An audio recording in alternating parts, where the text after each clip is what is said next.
very excited to be speaking to you all today in what we in Australia are very proud to refer to as NAIDOC Week.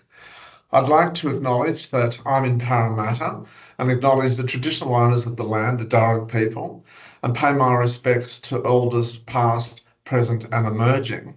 But also I'd like to acknowledge the important role that Public Education Foundation and public education play in the lives of Aboriginal Torres Strait Islander people across the nation.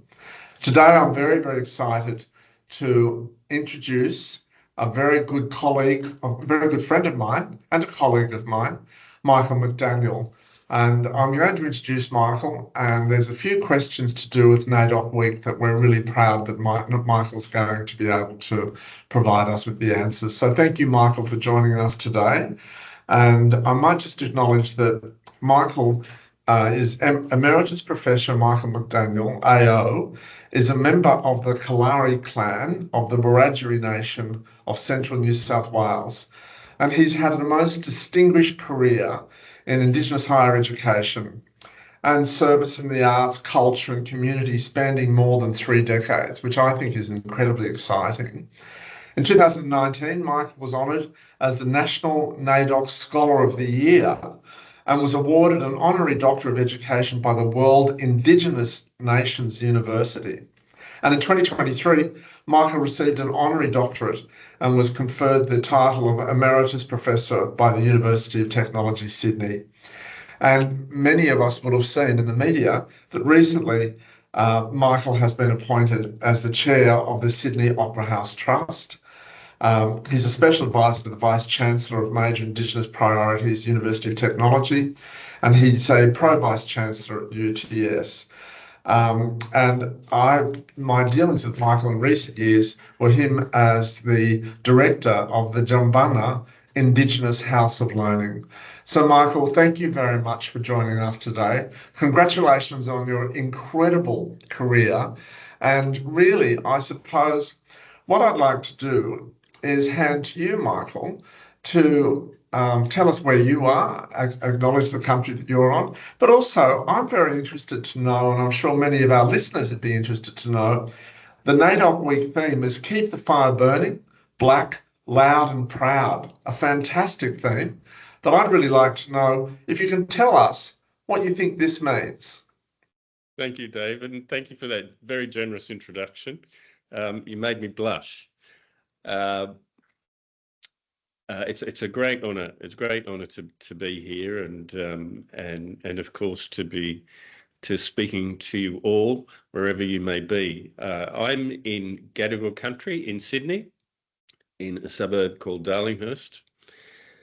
I am a Wiradjuri man, so I'm not a traditional owner of the country I'm on, but as a Wiradjuri man and in my own language, Aimuna Injamara. Mangalang Waramangina, Garagal Mangalang, Yoramangalang, Wuna Injamara, Mujin Gangalang, Ginangorabang. So I pay my deepest respects to the traditional owners of the land that I'm on, the land that has sustained me for many years. It gives me beauty and income and and enjoyment. And I pay my deep respects to the traditional owners who've continued to care for country and welcome people like me onto it. So thank you for that opportunity, David.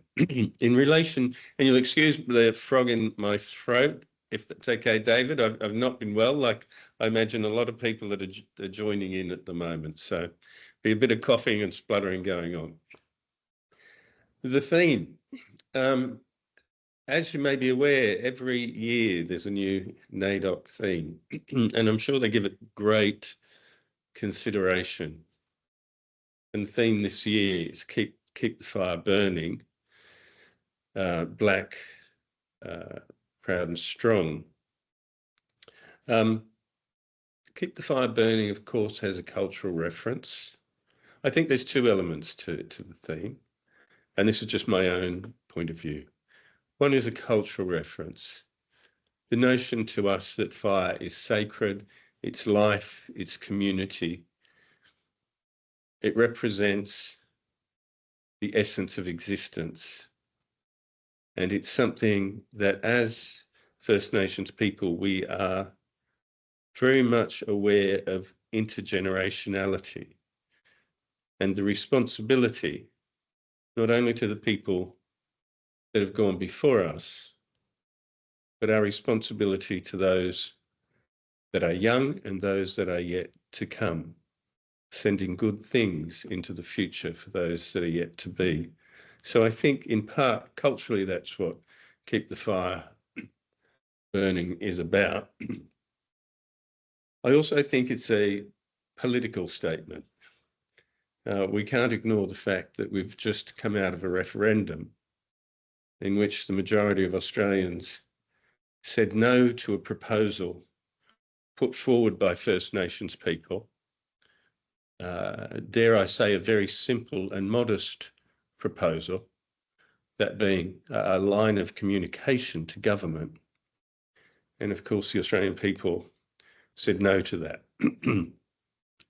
So it's a challenge also for us as a society to think, well, if not that way forward, then what way forward? Because surely we can't just say we've had a referendum and that's it. We do need optimism, we do need leadership, and we do need ways forward, and therefore we need to keep talking. We need to be proud and strong, in part because that very referendum did have a negative impact, emotionally, psychologically, on First Nations people across the country. So it is a call for us all to be strong and to keep going. So that, in short, is my maybe not so short, but that's my analysis of the theme, David. Thank you, Michael. I suppose the next question is, NAIDOC Week is so important to us as a nation, I believe. And I'm interested to hear why you would think it's so important to us as a nation. Why is it so important to us as a nation? Well, you'll excuse me for pausing, but I think it's a very important question. Why is it important? Well, David, I think in part, well, it is a celebration of culture, but it is more than a celebration of culture. It's a celebration of our unique national treasure, and that is First Nations, Aboriginal and Torres Strait Islander culture. And David, I have always hoped that one day we may, as a nation, be sufficiently informed, educated, and absent of fear, sufficiently in order to think of ourselves as a single society. You know, we are a nation state, just over 100 so years old, and we are a colony over 200 years old. But as a society, as a place of human existence, we stretch back 2,000 generations. And it's always been my optimistic hope that we might be able to consider ourselves as a single society, a single 2,000 generation old society, with Australians having joined, having married into Aboriginal and Torres Strait Islander families, forming friendships such as yours and mine, but nonetheless seeing ourselves as a single society with deep roots in this part of the world. So I think NAIDOC is more than just a celebration. Maybe it's a vision of what we can be. Thank you very much. I think that's absolutely great. One last question from me is that, as I said, I'm the CEO of the Public Education Foundation, and I'm really proud of the fact that in 2023, we awarded 31% of our scholarships to Aboriginal and Torres Strait Islanders across the country. And I'd like you just to tell me what you think, having such a strong background in education, Tell us about the role public education plays in the lives of our First Nations peoples across Australia. Of course, and first off, congratulations to you and the Foundation for that wonderful achievement, which of course will impact upon lives and families for generations to come. And I can certainly, as a First Nations man, speak of the importance of education and how that can change a family's trajectory. Obviously, the vast majority of First Nations people, young people, children, are in public education.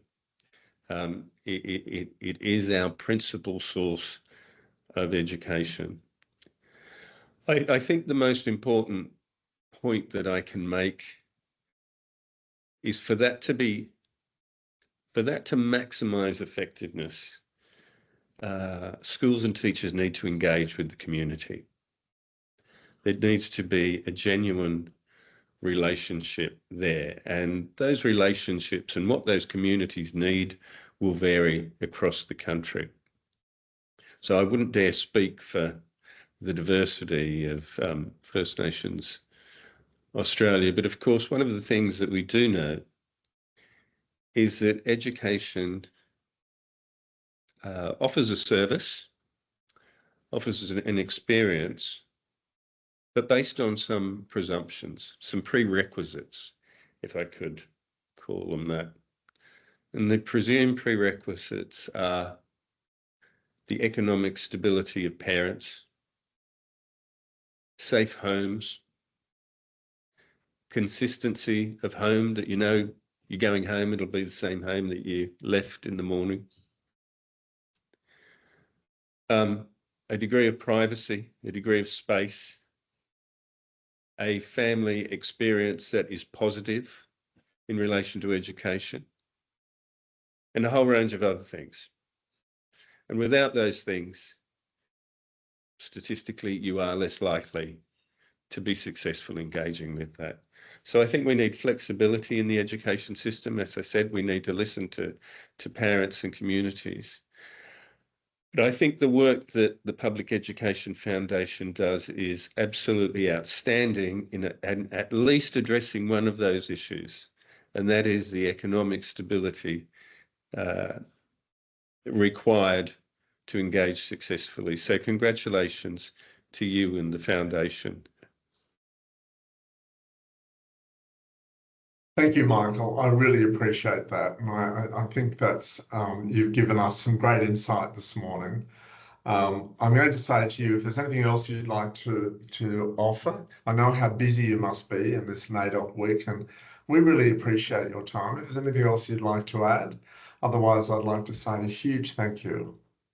I have nothing more to add. I could prattle on forever, David, as you know, and I wouldn't subject people to that. But it's been absolutely a privilege to be able to speak to you today and to share this conversation with your members. Well, thank you very much. We, on behalf of the Public Education Foundation and all of our scholars, our recipients, our donors, our partners, we'd like to say thank you very much to you for your time today. And I wish you all the best for the rest of NAIDOC week and all the celebrations that there are. And we wish you all the best. Thank you very much, Michael.